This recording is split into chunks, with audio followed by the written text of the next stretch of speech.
दान पुण्य करैया मन के, दान पुण्य करैया मन के, धने को नहीं सिराय। मर के जीव हाय अमर हो जाते, सर्ग मजा के पूजा।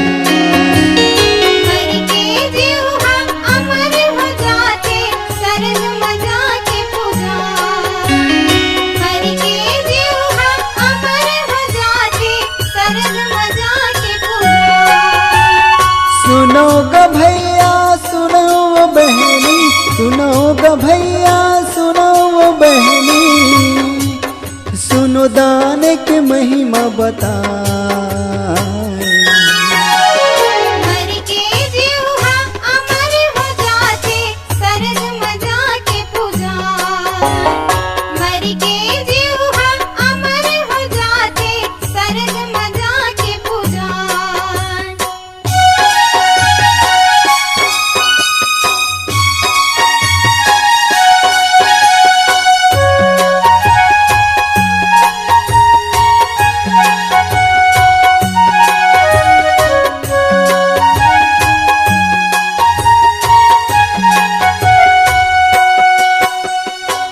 दान पुण्य करैया मन हाँ सीधा सरग मा जाठेगा। वेद पुराण गवाही एखर, गुरुजन मन गुठिया ठेगा। गुरुजन मन गुठिया ठेगा भैया, गुरुजन मन गुठिया ठेगा। दान पुण्य ले बढ़ के नहीं है, दूसर धर्म ओया ठेगा। दानी बन के नाम कमाथे, वही मन के पूजा ठेगा। वही मन के मन पूजा ठेगा भैया, वही मन के मन पूजा ठेगा। दान ले बढ़ के नहीं है दूजा, दान ले बढ़ के नहीं है दूजा। सर्ग मले के लिखाए, सर्ग मले के लिखाए। मर के जीव हाय अमर हो जाते, सर्ग मजा के पूजा। मर के जीव हाय अमर हो जाते, सर्ग मजा के पूजा।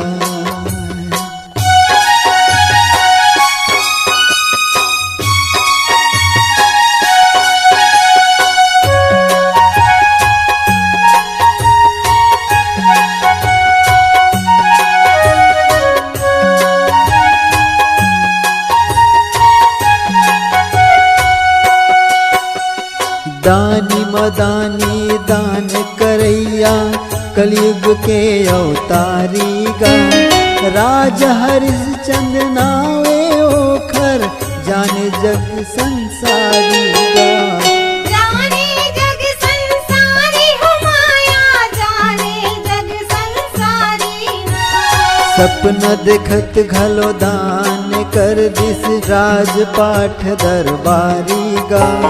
तिरिया बेचा गे लैका मर गे, नोहे गोठ लबारी गा।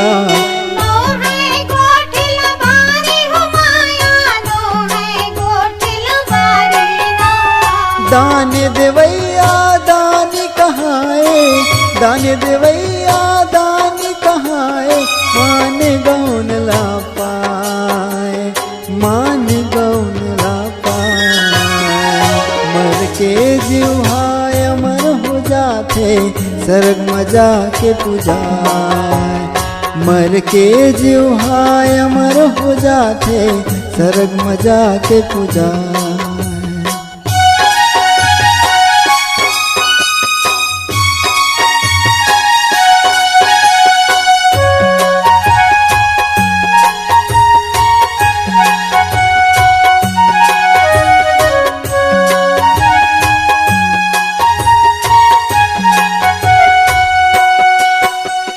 अंधन पैसा दान करे माँ, दुख जाते सुख आथेगा।